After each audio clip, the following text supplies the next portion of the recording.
What is up, everybody? It is the Orange and Black Insider Bengals podcast, and that little tiger there at the end, if you're watching the video side, I went to a zoo recently and I saw some relatives of that tiger up close and personal. So I'm like, hey, yeah, like cheetahs and all kinds of cool stuff. But hey, that is the life of Riley, not Lincoln Riley, that I am living right now. And yeah, I'm Anthony. He's John. John, Happy New Year, buddy. Merry Christmas, Happy New Year, Happy Holidays, all the good stuff. All the best to you and your family. How's everything going, my friend? Everything's good. 2026 is only, what is it? Looking up. 42 hours old, and everything has been fine. So nothing bad to report yet. For the audience that is wondering why Anthony said Lincoln Riley out of nowhere, we were talking about our disdain for our respective college programs, which is why at the time of this recording, I believe UC is in the second quarter against Navy in the bowl game, and I refuse to watch, despite the fact that I am repping the University of Cincinnati. Because, I mean, like, I always hated watching UC play Navy when they were in the American Athletic Conference. Now UC doesn't have their quarterback. I hate their head coach. I hate everything about the athletic department. What am I going to do? Root against the troops? That's not going to happen. So no, you can't do that. But just so the record is set straight, I did tell John, I said, hey, I know you've got your game on. It's your alma mater. It's your hometown team. We don't need to do a show. And he said, no, Anthony. This matters more. Yes, this takes precedent. That is what John Sheeran said on the Orange and Black Insider. But I appreciate that. And last I saw, I was kind of running some errands and I saw it on a TV. I think the Bearcats were down 7-0. I don't know if that has changed. Tied now. Yeah. I don't know. But at any rate, however you may be watching, however you may be tuning in, whether it is live or after the fact, we appreciate it. This show is brought to you in part and sponsored by FanDuel, America's #1 sportsbook. You got one more week left of NFL football to get your bets in on some different things you can place your bets on. Of course, the bowl season is upon us as well for the college rank. So go to FanDuel, America's #1 sportsbook. We have that linked to their main site, linked in our show bio. So go get that. And of course, FOCO, the fans only company. Get your exclusive Bengals merchandise through Fans Only Company or FOCO.com. We have it specifically linked to the Bengals side, so go check that out. We appreciate both of those sponsors, as well as the Believe, BLEAV podcast network and the Believe in Cincy podcast channel, where you can get this show and a number of others on your favorite audio streamer. We appreciate it. And we're going to talk about a number of things today on this show. The Bengals win against the Cardinals, their upcoming game, their last game against the Browns, couple of prospects and different things going on. So we appreciate all of you and Happy New Year to all of you on this January 2nd. January 2nd. We took a little holiday break, as some people do, but it is what it is. But John, let's start it off with the Bengals beating the Cardinals soundly. This was not a game really by any stretch. The Bengals kind of, what was it, 16-7 at one point, I think. And, of course, that touchdown that the Cardinals scored brought some players under the microscope for the wrong reasons on that touchdown catch. But overall, the defense played soundly. The offense did things that it needed to do and operated at a level that we expect. This is kind of when you look at games on the schedule and you assume all of or most of the Bengals players are healthy, this is a game where you go, okay, this probably should have or would have been the score here, but it's still a lost season regardless. The Bengals fighting hard after 2 tough losses against the Bills and the Ravens back to back. They soundly beat the Dolphins last week. They just thump the Cardinals at home this week. What do you make of this one? Kind of like what we've seen in recent years, I guess, against other bad teams in December when the Bengals are finally playing like the best version of themselves. It was a different, in terms of specifics, it was different than the Miami game, but in terms of dominance, it was practically the same because the defense didn't force turnovers in this one. But when the offense has like a success rate of something like 52%, when 50% of the time when Joe Burrow drops back, it's a positive play. And there's very little pressure in his face outside of a handful of plays when the Marius Mims went out and then Cody Ford, we can talk about him in a second, comes in, like the offensive line again plays well. And when that unit is playing at a decent level and allowing Burrow to operate like he needs to, there's nothing that this offense can't do, especially against a battered, already bad defense in the Cardinals that have some names on the defensive front, which is why they're able to get in there and cause some disruption there. But, when you have this receiving core and that quarterback playing like they do against most defenses in the NFL, especially the Cardinals that didn't have Buda Baker out there, it's an opportunity for them to produce fireworks, and that's exactly what they did. So it wasn't too surprising considering, what the health was like with the Cardinals and obviously with the Bengals kind of hitting their stride. This again, it would be a great thing if like the Bengals had a couple more wins under the belt, and this was just another win to increase their chances of making the playoffs or just increasing their seeding, whatever the case may be. This was an ideal game to have at this point in the schedule if you were just to do the things the right way in the beginning of the season or in the middle of the season, which unfortunately they did not.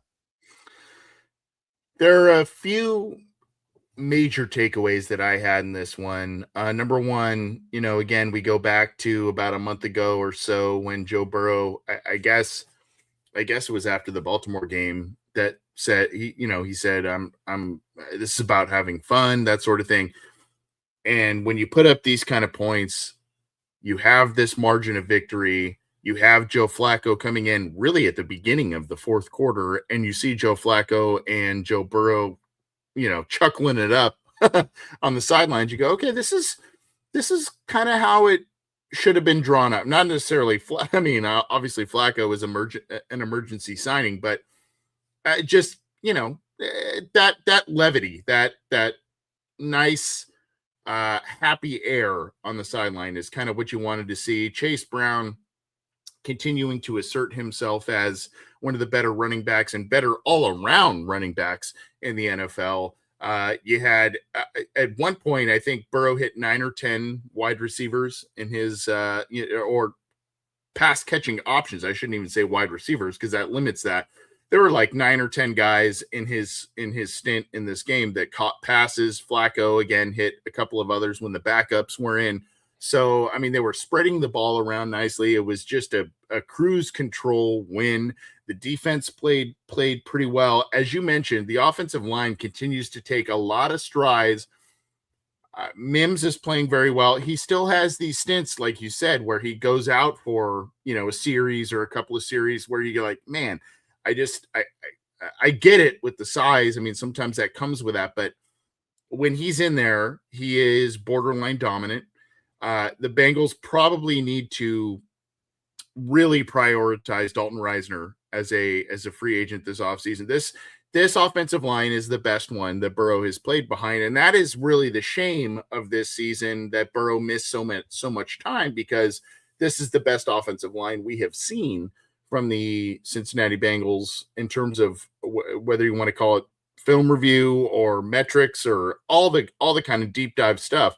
They are playing very, very well.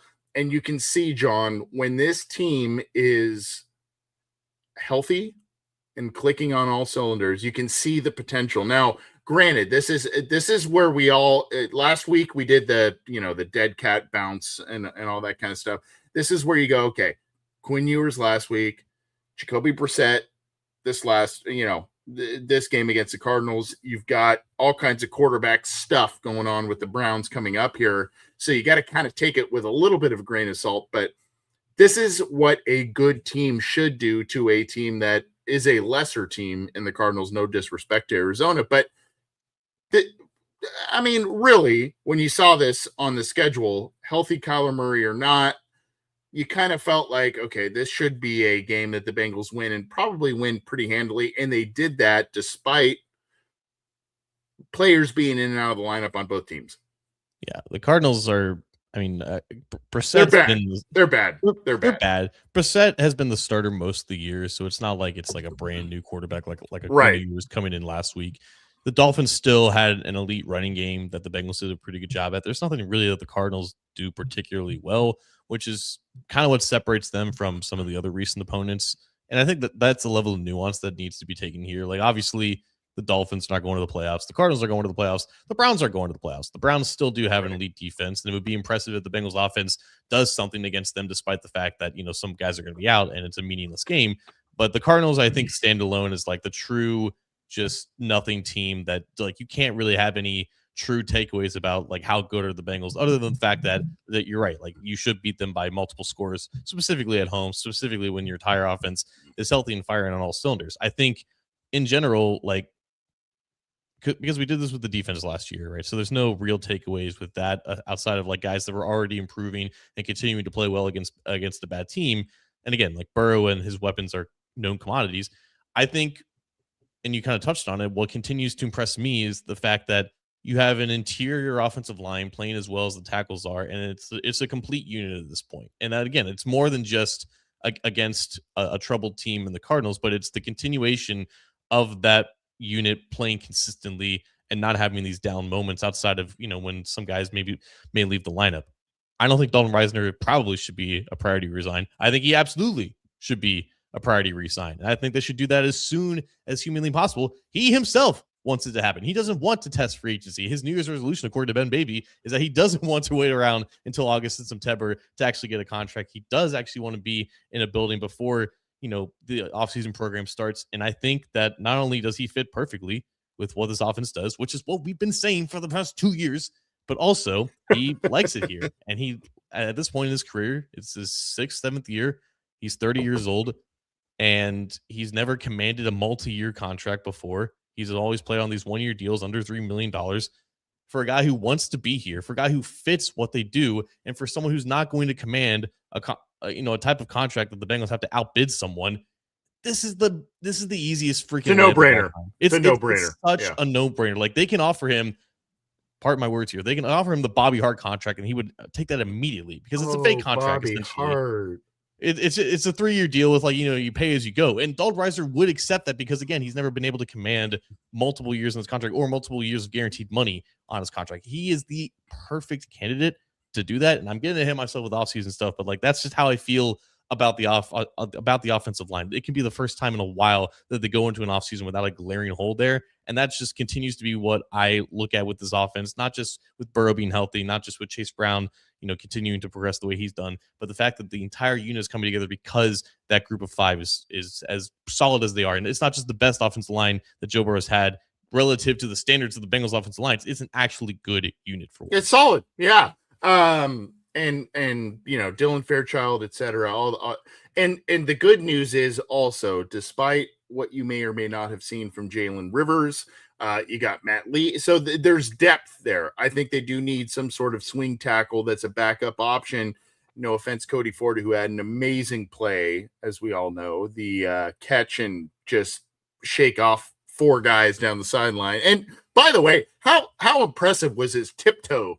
Yeah, his tiptoe down the sideline. Shout out Cody Ford. I know he's struggled as a backup tackle in other places with the Bengals at times, but that was and this goes back. That play just goes back to, let's have some fun. Let's have some fun. Let's inject some life into this team, even though it's a lost season. That's what I liked about that play the most. It's not just, you know, everybody's, oh, big guy catch, big guy play. I love that, obviously, but to me, it's like, and I hope it wasn't something that was noted as disrespect in the eyes of the Cardinals, But it's just one of those things where you're like, hey, this is let's get back to having some fun. Let's get back to doing some. I remember, I mean, you remember this too, John. The what was it? The Mohamed Sanu direct snap, and he threw it to Dalton against the Titans years ago, and Dalton made that nice grab. It's like that kind of stuff where you're like, you know what? We're having fun. We're having fun playing football. And with everything that this team has gone through, just that Cody Ford play to me was a bit refreshing. But going back to the offensive line in general, I like that there are some guys that we don't know technically what we have out of Matt Lee, but in preseason he has played well, and you kind of feel like you have a center option, either when Karras decides to call it quits, or if there is an unfortunate injury, you have Jalen Rivers who has starts. So you like that. You've got guys on the defensive line now, and I know there's a whole Trey Hendrickson conversation to be had, but you have guys on the defensive line now. Again, we're talking about the Cardinals, bad season, probably a bad team, all that kind of stuff. But Ced Johnson is making plays. We've talked about Myles Murphy making plays in recent weeks. Shamar Stewart got his first sack. He had one that was already erased because of a penalty, then got another one. He got his hands on another ball, all kinds of stuff. So you're starting. This is this tough time of year because you have guys that are young guys that are trying to make a statement to say, hey, I need to be here next year. I deserve to be on this roster. You have a lost season. You have a bad team at the end of the year, backup quarterback, all that kind of stuff. So there's all these,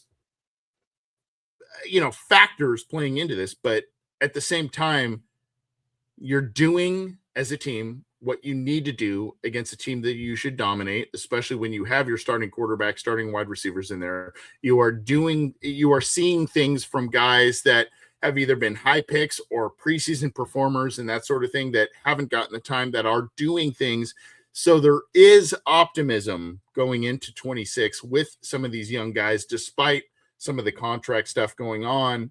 I guess, as we all do at this point with this team, I don't really know how much stock to put into it, but it is good to see. Two things to that. Number one, Joe Burrows told reporters, I say Burrows, I hate when people say that. Joe Burrow told reporters. Burrows apostrophe S. How about that? Yeah, Joe Burrow has. It's right? a very Midwestern thing to do that. My mom does it all the time with like Kroger, like the grocery store, like Kroger's. Like it's for whatever reason, it's like an Ohio thing. Joe Burrow told reporters earlier in the week about what to make of the team doing better and like how can that carry over into the season. And he said, I think what tends to be true, it works, or it's applicable to individuals in terms of carrying their own progress and making sure that you repeat those steps and you build off of what you did as a player individually carrying into the offseason. As far as how the unit is, we've clearly seen from past years, specifically last year, that any momentum that maybe a defense can have in the final 5 games does not translate into the first 5 weeks of the next season, right? It's not linear like that. But in terms of individuals who, like you said, need to prove themselves, whether to be staying on the roster or potentially being starters next year at the beginning of the season, that is important. And it's important that the Bengals have as many of those cases as possible, because as much as this defense needs a makeover in a lot of ways, it is practically impossible for them to get like 7 or 8 new starters out there. Like the smaller that number becomes, the more manageable this offseason can be for a team like the Bengals that aren't going to be as financially aggressive as you ever want them to be, right? So it is important. It is important to note that regardless of what the competition is, that some of the players that are going to be in the plans next year, not talking about the Geno Stones of the world, make those steps or take those steps so that they can have some positive momentum going into the next season. The second thing I will say is that with the Cody Ford play, the fact that it was against the Cardinals, and it's so poetic justice. Yeah, it's very poetic. Well, not only just because Cody Ford played for the Cardinals previously, but I was thinking of the Jerome Simpson play. Of course. Oh, like, yeah. It's like it's not, obviously that wasn't a creative play call. It was just a drag right over the middle that Jerome Simpson made into a highlight reel play. And we have seen, Zach Taylor throw to Sam Hubbard, or like they tried to throw to Marius Mims, I think early in the year, last year. Like they have tried to get some of these like creative plays in there on the goal line, but it always sucks for the Cardinals. Like I feel like they're just a consistent victim to some of these plays, specifically against the Bengals, because that Simpson play has been in the highlight reels for the last 15 years. And this was, like you said, the longest play that a player of that size that Cody Ford is made in his career in terms of catching the football. So unfortunately for the Cardinals, who have I think 40 players have been on the IR this season, and 20 of them were on IR this past week. It's just bad timing for them, but that it did make me think about 15 years ago or 14 years ago, Jerome Simpson also embarrassed them in a funny way. That's really funny. And also, if anyone wants a really good laugh, go back to you can put it on X or whatever. Jerome Simpson flop versus the Browns. Mm-hmm. There is a there's a pile up of I can't remember if it's a fumble or whatever. He's pulling somebody off, and that linebacker on the Browns shoved him, and he did a really nice flop. The Cardinals were, like you said, they had a lot of people out of this lineup. These were two of the worst by metrics tackling teams in the NFL. The Bengals had a couple of instances where the tackling was an issue, but overall, I think they played pretty well on defense. And like I said, a number of defensive linemen ended up coming in here and making some plays. But look, it's one of those things where you go, hey, you want to go into the offseason feeling pretty good about things. It's one of those games where you go, I mean, how close of attention am I paying to this game? But at the same time, when you're seeing guys in there, and young guys in particular, making plays, that's always a good sign. And that is where the Bengals are with this one. And they had a dominant win against the Cardinals on Sunday. They have one more against the Browns coming up here, and then it is full steam ahead to the offseason. It does not appear, John, and we'll talk about some other things here, but it does not appear that the Bengals will be making any major figurehead changes per reports and everything in terms of their head coach, GM, etc. So it's going to be a little bit of run it back. Yeah, and we've kind of known this for a little bit, and I don't think the last 2 weeks have necessarily played into that.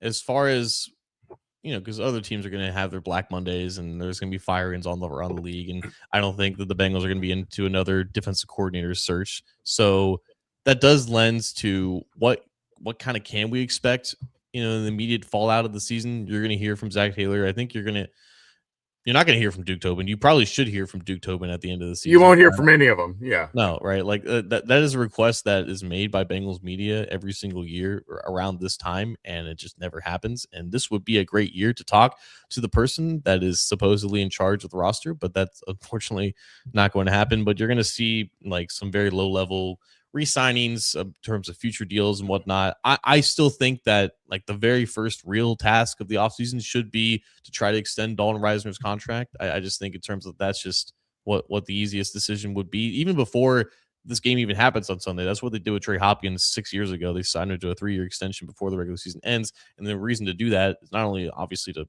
ensure that he's on the team for the foreseeable future, but also to spread out the signing bonus proration starting with the current year of the regular season.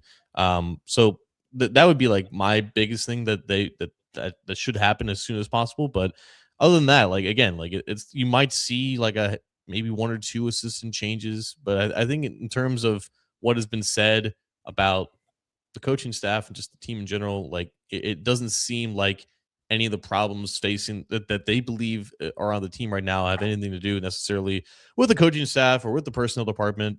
There are thoughts that I can have with that, but everything right now is transfixed on the obvious, which is how to make this roster as good as possible. And that's what you're going to hear about in terms of after this game and in the coming weeks as well.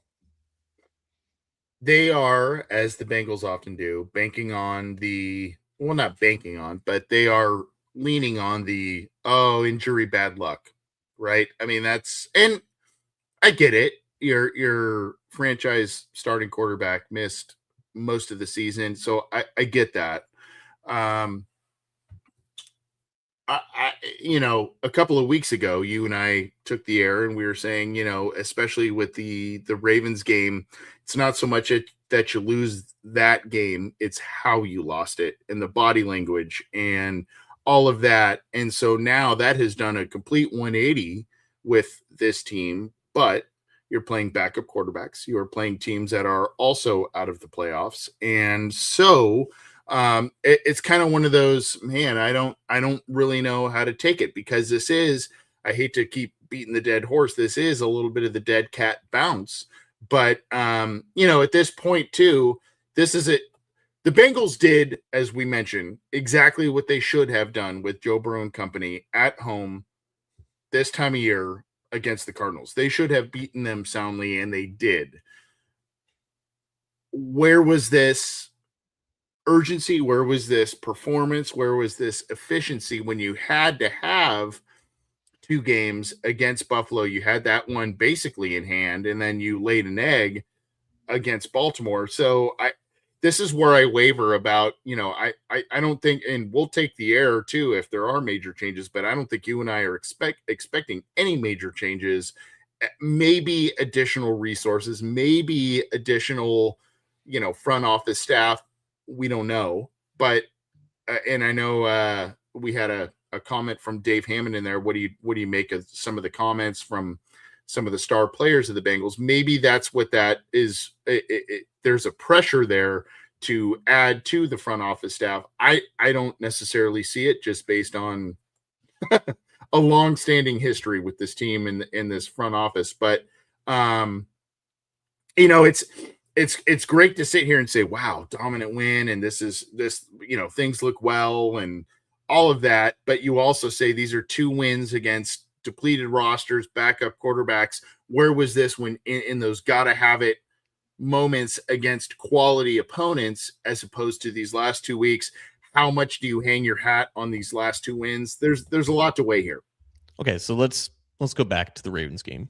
I think this falls directly on Zach, because it was very clear that the team was just completely despondent after blowing the game against Buffalo. Absolutely. They beat Buffalo. They're in a pretty good spot, and obviously they have to beat Baltimore and everything like that. But I think Baltimore is clearly on like a lack of like getting the team ready for that game and falling completely on their face. Like, I think that's completely a coaching thing, because the team is not different, in Baltimore compared to the team in Miami. Obviously, Baltimore is better than Miami, but Baltimore is not the powerhouse that they've been in the past couple of years. Even if they are on track potentially to win the AFC North again, they would win it as like a 9-18, right? So that is like, I think it's completely on coaching. It's why that game happened, which is why, despite the inadequacies of the front office, like, coaching still matters and still has, accountability to be had here. But again, if you're going to be an organization and say that Zach Taylor's not the problem, and the coaching staff needs another year to figure this out, and you're obviously not going to hold yourself accountable in terms of, what you need to change in terms of your personnel department and actually hiring a GM,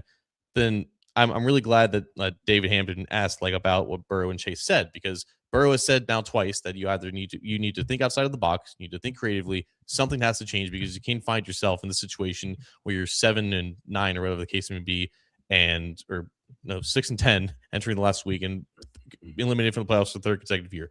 Jamar Chase was asked the similar question, and he said it's obvious what needs to change, but I'm not in a position to say that or do anything like that.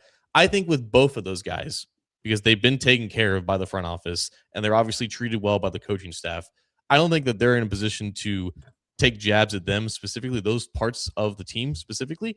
I think that they know, though, that their offense is elite and they can carry them to a certain degree, but they don't want to say that the defense stinks and that still needs to be improved. They can't say that flat out. I think Jamar was being very kind with what he said. I think everybody in the team knows that if you're not going to make any coaching changes, you're not going to make any personal department changes, you need to make roster changes. And clearly still, the defense still needs work. And all the experiments that they tried this past year didn't start working until it was too late. So I think that's the message from the Stars, even without directly saying it. And that's them kind of using their power and pushing and nudging the front office to say, you got the offense taken care of, specifically with some of these big deals, or all the big deals. Now you need to invest the rest of that money into the defense. I 100% agree with you on that. And I know we talked about this on our last show. I think the Bengals need to have kind of that chain mover, true slot guy type of guy on this offense. I know Yoshi, he's taking strides, all that kind of stuff. at 6'3", 6'4", that's not your prototypical slot guy. I think Yoshi is a nice backup boundary option in a lot of respects, and or if you go 5 wide, 4 wide, that sort of thing.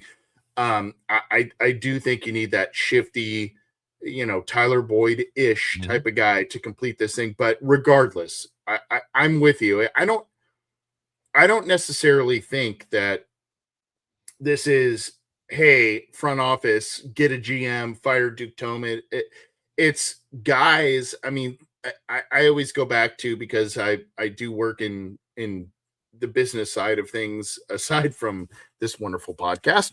I do work in the business side of things, and you have to think about a company where one facet is really carrying the weight and this other facet is not. So let's just say one way or the other. Let's say sales or internal operations, right? Let's say sales is really killing it, but the internal operation, you can get all the people in that say, yeah, I love this guy. I want to work with this guy, whatever. I want to work with this company. But the internal operations, when you bring those people in, the internal operations is crap. And so then they go, well, I love you and what you stand for, etc. But I've used you and it is not working. Vice versa. Let's say the sales side sucks, and let's say the internal operations side is great. Nobody knows about how the internal operations works well, right? So my point in bringing that up is I think that the offensive stars are saying, there's just not one. It's not necessarily, hey, way above us, ivory tower type of thing. It's just there is one facet of this football team that not only is not pulling its weight, but is failing. It's failing. And if we can score 30 to 40 points a game, which they are doing when they are fully healthy and have everybody available, I mean, how are we losing games? How are we losing games? And so that's where I took these comments, is not so much, hey, we got to change things operationally. And I think maybe either they don't know the front office side, or they know that they do intimately know the team that they're employed by, and just say that's not going to change. But regardless, they're just like, we need this facet of this year, John. If you remember last year, the kicking game before Evan McPherson went on IR, it was pretty bad. It was pretty bad. And kudos to Evan McPherson. He is, I know he missed an extra point this last week, but he has been outstanding this year. He has been outstanding. So that's been a facet this year. And now, who is it? Keyshawn Williams has been a nice juice in the return game as well. So the special teams facet that was failing him also last year has been improved, and it's that one facet. It's that defensive facet, and now you're seeing it kind of like, hey, against these poor teams, against backup quarterbacks, you see what we can do. You see the 37-14 game against the Cardinals. You see what we can do when this is operating correctly. To me, it's not so much high level stuff. It's just fix that side of the ball. Like, Burrow was out half the season, and when Joe Flacco came in, they were still losing because they couldn't stop anybody. Like, that was the reason why. Joe Flacco played amazing. Yeah, exactly. For what you asked him to do, I thought he played incredible. Like, there's no reason why they should have lost to either the Jets or the Bears, other than the fact that they had literally the worst defense in the first 9 weeks of a season since 1979. Like that, it was that historically terrible. Generational.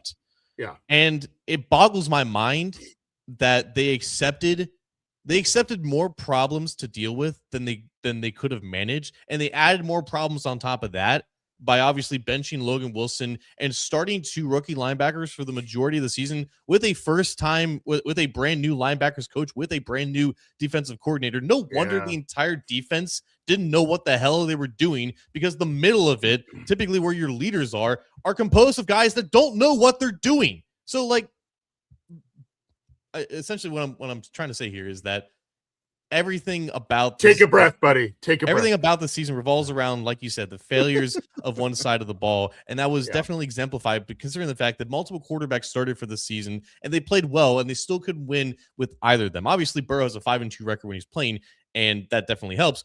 But in those games in which maybe he has the same production as Flacco, the defense still was bad. And Burrow's record probably is a little bit worse if he happened to play in the middle of the season. So Burrow and Chase realized that, hey, like, you guys tried this whole thing where you bring in a new defensive staff and you're seeing which pieces on the defense are worth starting and keeping around. And to a certain extent, they did succeed there because DJ Turner can play. Miles Murphy can play, right? Jordan Battle has these spurts, right? That some of these guys have improved and they're useful for next year. But it can't be the same situation of which trying to develop everybody at every single starting position and hoping that it works out. Now it's about, in terms of being creative and thinking outside the box and changing things, now it's about bringing in proven guys that are reliable, like you did in 2020 and 2021, and getting those extra pieces that actually know what they're doing and have experience there to round out the group. That needs to be, hey, this is where you guys need to inject some actual talent here with some actual veteran free agents. And that's the change that needs to be made, because running it back again with just trying to fill these problems with young players and hoping the coaching solves it, it's not going to work. Well, we know that when Burrow and most, if not all, of the offensive weapons, despite the defense, we know that this is a 9-10 win team. And we can talk about, quarterbacks carrying teams, all that kind of stuff. You still got to have defensive assistance. And for those of you who are tuning in later, if you're listening with kids, plug your ears. With a dog shit defense, Joe Burrow and this team hovers around double-digit wins, even with the worst defense that you can think of. We saw it last year. We saw it a little bit this year. Again, like, if you just have because I don't watch the Chiefs games very closely. I don't watch. There are, even the best quarterbacks have a bad day, and the defense carries the team to a win, right? So if your quarterback carries you to 9-10 wins, regardless of what kind of terrible defense you trot out there, you got to have 1-2 wins that your defense carries you. And that also applies to the postseason. And that can apply. You can go back to the Bengals postseason runs of 2021 and 2022, especially 21, where the Bengals offense was not doing a lot of stuff. And, they were settling for field goals. Yes, they were clutch, but they capitalized on turnovers and that sort of thing. You have to have a defense, even if it's not a great one. You have to have a defense where you can say, 1-2 games a year. If you have a Joe Burrow, if you have a Jamar Chase, if you have a T Higgins, you're going to get 9-10 wins a year, even if they are garbage wins at the end of the year. You have to have those 1-2 games, like you mentioned, the Jets and the Bears. You have to have those 1-2 games where a defense says, nope, we are a turnover, force on downs, whatever it is. You have to have those games where you say, okay, our quarterback is going to get us close to the playoffs or into the playoffs, but let's get those extra couple of wins from our defense, just from, maybe playing out of their shoes. I don't know what you want to call it, but you have to have that. And the Bengals have not had that really in definitely 2 years, if not maybe even 3.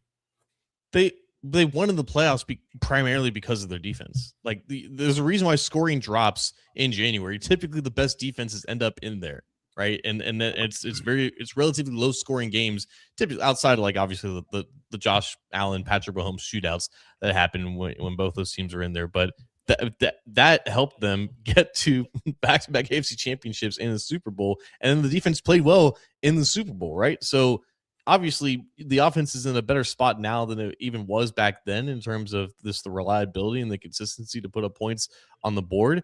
But I think this was a fear with people in terms of paying both the receivers, because of the way that they paid them in terms of not being able to stretch out the cap and not being able to clear up some more space to add more pieces on the defense, the Bengals decided to just say, hey, like we're just going to invest all our money and all our cap space in these deals, and we're just going to hope and pray that the defense develops a lot of these guys that are dirt cheap. Well, now you have cap space. You don't have these extensions to worry about. You don't have to structure in modern ways and that would actually help your team. You could just do the contracts that you want to do only for the defensive side of the ball to make sure that that unit is as stable as possible and not, again, like you said, league worst. Because the way that you were describing it in terms of Burrow, like always being able to carry it around 8-9 wins, it's not a coincidence, or maybe it isn't a coincidence, that his favorite quarterback growing up was Drew Brees. And that was the life of the Saints with Drew Brees. They were always around 8-9 wins with a terrible defense because Drew carried them. And they were always a great offense and always had great weapons around him. And the Saints never were able to do anything beyond that because they never invested the right resources in their defense until it was too late. And that needs to be a lesson the Bengals learn.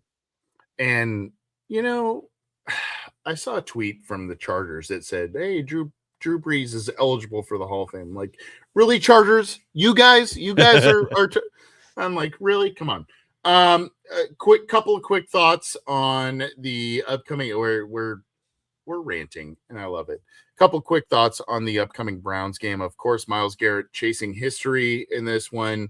I think you got Shadur Sanders, who is trying to assert himself as potentially a long-term starter for the Browns at the quarterback position. And again, the Bengals are on a little bit of a hot streak, two-game win streak with, double-digit point wins over the last couple of weeks. I kind of see this going a bit of the same way, maybe not as much AFC North rivalry, Myles Garrett, etc.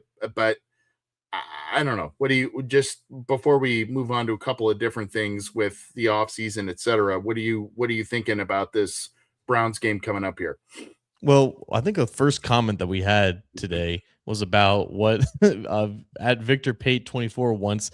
He wants to let Joe Burrow play one series and then put Jake the fake Browning in for the rest of the game with every backup offensive lineman and put Jake the fake Drew Sample and Cody Ford out wide receivers. Let them run deep routes. I agree with everything about that except which quarterback should be in there. But because of course you would want Joe Flacco to play against the team that signed him earlier this year. I think Flacco will get in this game eventually. I don't know if it's going to be because the game is going to be out of hand or because maybe just for the sake of it being the last game.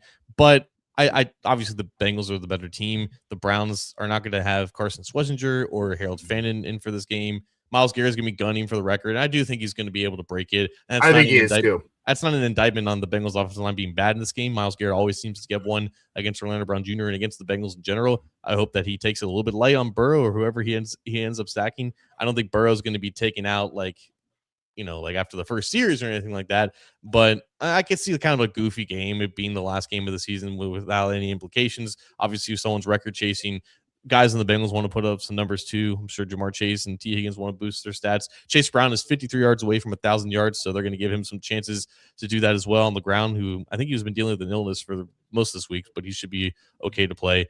Yeah, I see the Bengals winning, but I think it'll be closer than it has been in the past couple weeks just because the Browns have the tendency to do that.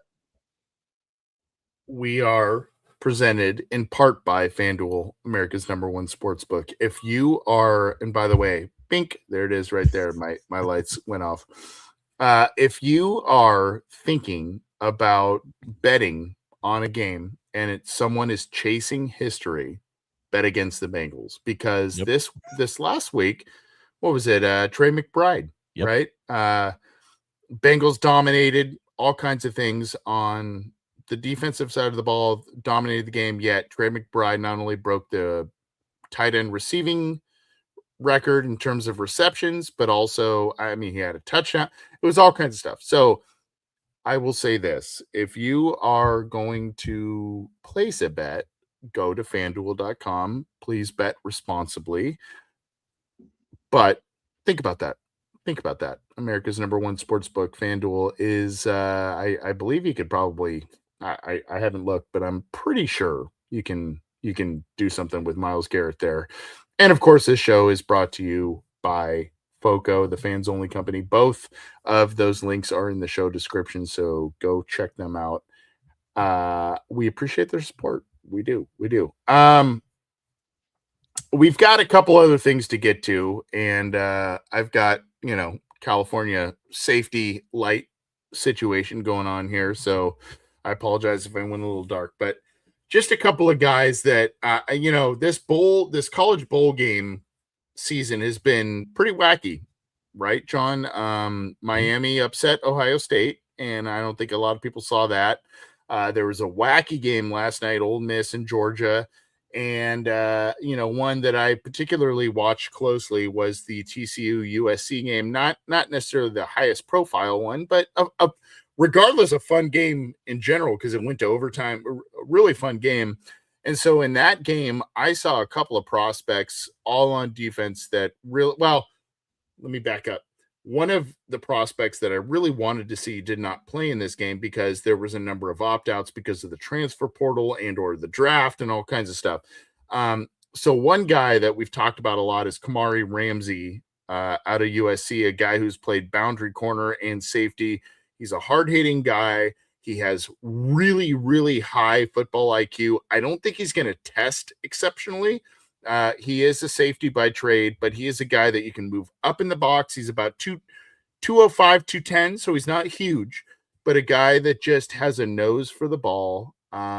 Unfortunately, did not get to or opted not to play in this bowl game, but that was one guy I particularly had an eye on and if you remember, John, you and I last year, we didn't know if he was going to opt for the draft or not. He was a guy last year that was like, we talked about him like, hey, this could be a really intriguing player. Had another solid season this year for the Trojans. Hard hitter for his size. I don't think he's going to test well. I think he's going to be probably at best a round 2, probably a round 3 guy, but a guy that is versatile. You can move him around in your defense.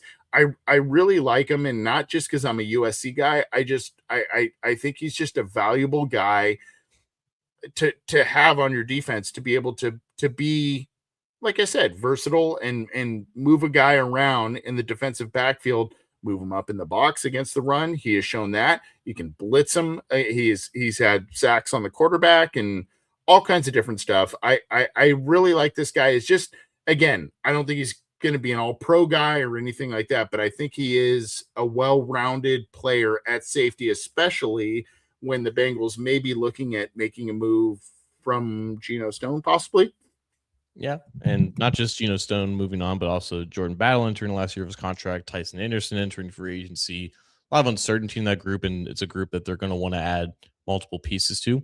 And I think it's very questionable to contemplate the Bengals drafting a safety in the first round anyways. So if they were to add a safety through the draft, maybe day 2 is probably where you would expect them to do it. So I've heard Anthony say a lot of times that, this guy from USC is not going to be an all-pro Bowl player, but he's going to be a solid player. And that's, for Anthony's sake, that is something that is very consistent with that program. So I trust him when he says, when he has an evaluation on a South Carolina guy like that. I watched a lot of, obviously, the Miami OSU bowl game, the Cotton Bowl, in which Miami completely embarrassed and dominated the Buckeyes and their defense that was doing really well against Big Ten competition, but Matt Patricia got schooled by bully ball and Mario Cristobal for the Dolphins, or excuse me, not the Dolphins, the Hurricanes for Miami. But I was focused on Miami's defensive line, and Ruben Bain made a pretty hefty impression on me rushing around the edge.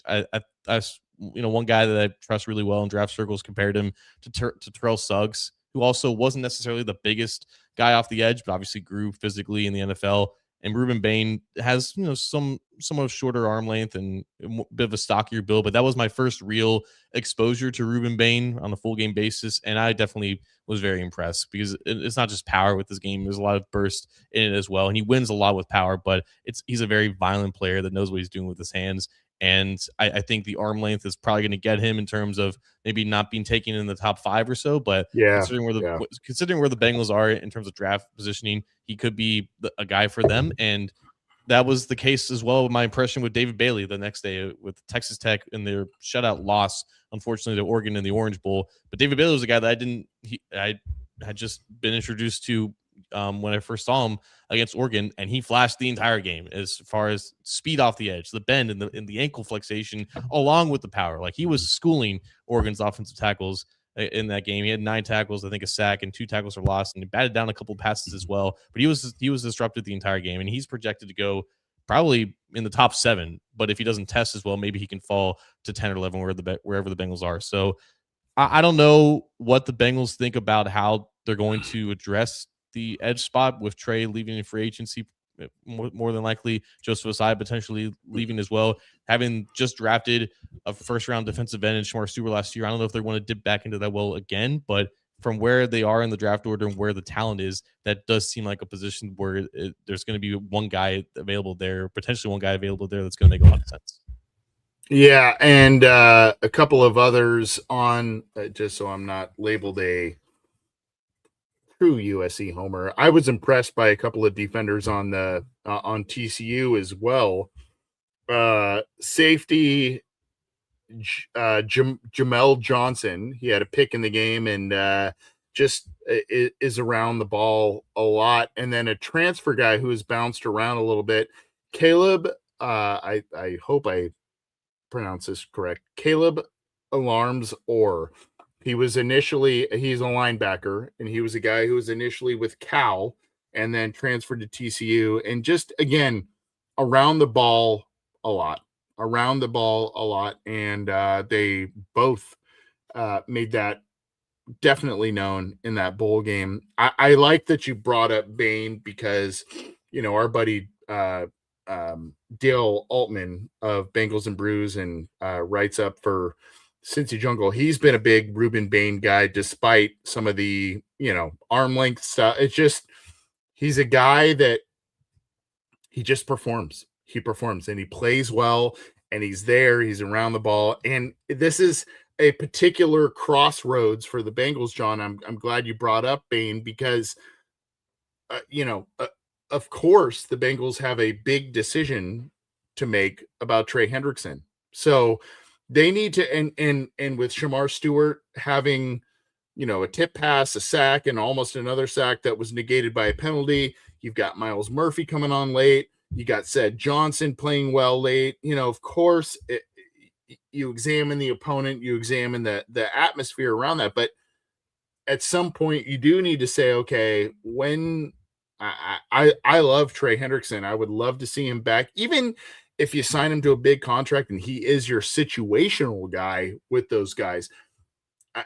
At some point, you need to say, Miles Murphy was a first-round pick, right? You need to Shamar Stewart, first-round pick. You need to give those guys time and snaps to progress, and Stewart's injuries be damned. I mean, when he's been in there for the large part, he's just been disruptive. And I think that's where Bain would be a nice, again, especially if you pivot off of Hendrickson, that's where I think Bain would be a nice addition to the group. 100%. Just someone who can finish, someone who doesn't need as much seasoning, because I think Miles Murphy should show everyone that for someone who enters the NFL with a lot of work to be done, I feel like year 3 is when you can kind of expect that jump to be made. And I just don't think that you can expect that jump to be made from Shamar Stewart specifically in 2026. Not to say he's not going to get significant snaps, but if your starters are Miles Murphy and Shamar Stewart, and you don't have anyone in that number 3 spot or anyone who can rotate in and out with Stewart, you're setting yourselves up for failure. So whether that is a first-round edge, whether that is a free agent edition of maybe the mid-tier variety, I think that's probably where they need to go.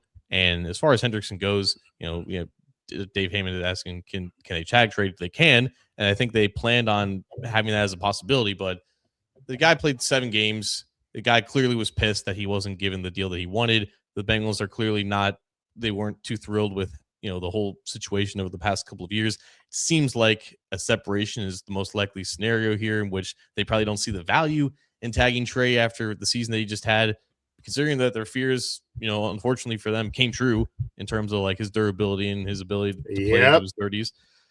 All that stuff lenses me to believe that I just don't think that they want this partnership to continue, and maybe they'll have a tougher decision to make with Joseph Osai because he's going to be significantly more affordable. So that's another thing that they have to consider. But a lot of questions there on edge, which is why I think the position's worth talking about. And I'm glad both you and Pastor Dave brought this up here. Trey Hendrickson is the sixth. He's number 6 overall in terms of sacks in Bengals history, but he's only been with the team for 5 or 6 years, right? So some of the guys that are ahead of him played a decade plus with the Bengals. And now sacks aren't the end all be all, but we know when Trey Hendrickson is healthy and he makes he makes big plays. There's no doubt about it. To your point, I can see a scenario where the Bengals tag and then, kind of try and maneuver, but I can also see a scenario too where they love to be right. They love to be correct about their assessment in terms of age and all that stuff. So I can see that definitely playing out with this team. And maybe again they get a little overconfident or rightfully confident in the defensive linemen they have drafted in high spots here. We're gonna get out of here. We're coming up on an hour here. I guess maybe this is a little bit of a tee up to our our usual mic drop, that sort of thing. What do you think about expectations, John? In terms of the team, and I don't know. I know we talked about we don't think there's going to be a lot of figurehead changes and that sort of thing. I don't know. Are they going to be aggressive? Are they going to do the things that we talked about Chase's comments and Burrow's comments where we think that's probably leaning on the defensive side of the ball? Do you think that they're going to be I don't think this team is necessarily always all in, but do you think that they're going to do some things this offseason where we go, okay, yeah, that's a good move. That makes sense. Or do you think that they are still going to lean into our identity is the offense, and our identity is Joe Burrow, Jamar Chase, T. Higgins, and that's where we're going to rely? I don't know. I know. They need a safety. They need a linebacker. They need multiple pieces along the defensive line. And I think that's undeniable even to the people in the building. So they are going to bring forth more of an effort to address those specific needs. Again, it's not going to be more than 6, 7, 8 new starters on defense. They like probably more guys than maybe you would think. Dax and DJ are locked in as starters. Jordan Battle, I think, for better or worse, is right now penciled in as a starter. I think you have penciled in 3 guys along the defensive line as starters. I can't say the same about both linebackers. I can't say the same about an ancillary pass rusher.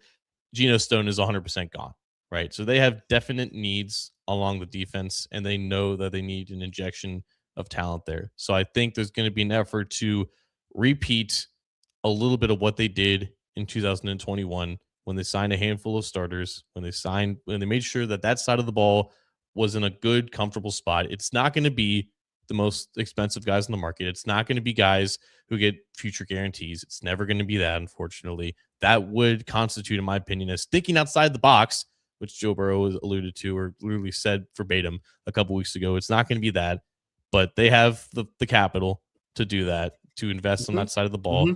Take care of Dalton Reisner with just an affordable deal, probably target like a swing tackle in the draft, and then focus all your other resources and assets on the defense in terms of money for this year. I think the only thing that can possibly stop that is if they get too crazy with in-house extensions. Like I could see Dax Hill signing one. I could see DJ Turner being offered one, and I could see Chase Brown being offered one as well. Outside of that, I don't think there's going to be a lot of money spent on their own players. I think they're going to want to see Myles Murphy do this again. They're probably going to want to see DJ Turner do this again as well. But as long as they don't spend too much on their own players and be like, hey, like that's the money that we spent, I think you will see a handful of new starters being brought in from free agency, and it'll be beyond the likes of Oren Burks. Do you think Trey's back? I just don't. I really don't. I think don't either. I don't either. Another team may be able to finagle tagging him and then trading him before free agency starts so you can use that cap space. Yeah. This isn't that team. They're just going to move on. I unfortunately am in agreement with you. I think, they don't maneuver that way. And they just don't. But I think I think a lot of people think like, oh, they're going to do the bare minimum, or oh, they're going to. I don't think bare minimum is, and I also don't think 2021 offseason is also in the cards. I think it's somewhere in the middle, right? Like I don't think they're going to go edge and slot corner and boundary corner and another boundary corner and another boundary corner and all. I don't think that is in their wheelhouse this offseason, and they will. You will hear. My prediction is you will hear whenever it is, whether it's April or September or whatever, you will hear when asked about why didn't you do this or why did you do this, about the money that they spent on their stars this last offseason. And you will hear the embedded excuse of Burrow being hurt, etc. You will hear all of that. My prediction though is that they'll do something in the middle. And a lot of people are saying, is DJ Reader coming back, all that kind of stuff. I don't know. For me, you don't know what DJ Reader felt slighted by this team, according to reports. Some people are saying Jesse Bates may be a salary cap casualty. He was slighted by the Bengals for a number of years. I don't, unless they absolutely love the culture, unless they absolutely love Zach Taylor, unless they absolutely love Joe Burrow. I don't know that I see reunions of those, and or with a guy like DJ Reader now 3 years, 2-3 years out from the Bengals. I don't know how effective that's going to be, but I see a relatively fun offseason, definitely above the bar that was set last year, however low that was. I think they're going to do some more things in free agency. I think you will see some new faces starting for this team, particularly on defense. But I do think also that they will lean on the draft and get a couple people that will come in. And again, I know all of the questions are about defense. I know all of the concerns are about defense. I still think that there is a slot receiver out there that the Bengals will pursue. I want to ask this. I know we're going up over an hour. Real quick, John. Do you believe in Barrett Carter and or Demetrius Knight as starters for next year? Or are those guys that are just nice? I've been kicking around this in my brain. Are those guys that should be backup rotational guys and you bring in other guys at this point? Like, where do you see the development? Where do you see the growth of those guys? Can't have both of them starting. Maybe just lean on one. Yeah. You need a Josh Bynes type of situation. Yeah. Josh Bynes is perfect for what they needed in 2020. You need that essentially again. I don't know if you're going to go after the most expensive linebacker on the market. I think you need to see one of those guys hit. I think they're going to give one of them at least the chance to do that. But having both of them be the unquestioned starters entering training camp in 2026 would be an abysmal failure. Yeah. That is a fantastic call. Bynes, I didn't think about him for a while. So that's a great call. I'm with you. I kind of kicked around the idea, like, hey, you have a second round pick and a fourth round pick. Maybe they're just good depth guys. But at the same time, you're like, that's a second round and fourth round pick. You gotta hit on those things. So no, I think the Bynes, I don't know. We don't have the linebacker chart up here on who's available, et cetera. But no, that's a great correlation there. And I appreciate that. But John, Happy New Year's, buddy. Anything else for the good of the order as we get out of here? We covered a shitload today, for lack of better words. What do you got for us on our way out? I know I made the right decision because as of this point in the recording, Navy is up 21-7 over UC. Oh no! Oh God, Bearcats! Fire Cunningham. Come on! Hey, I know because we talked about TCU, USC, and a lot of guys on both teams opted out for a variety. Was there a lot of opt-outs in that one? I actually don't know. I know the quarterback isn't playing Sorsby, and I don't think some other players are playing as well, and I don't really blame them. You know, gosh, I get it.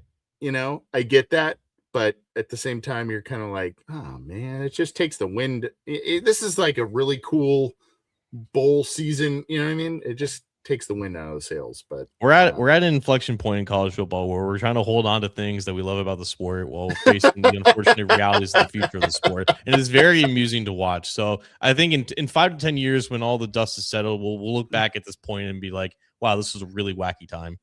Yeah, my son, who is starting, my oldest son is starting to get into USC football a little bit, and he knows a couple of guys. And if you know anything about USC football, they had like 2 amazing wide receivers, Jacoby Lane, and they had a couple of and Mekhi Lemon, and they both opted out. And the other night and he was watching it with me a little bit. He saw, who's that? I'm like, I don't know.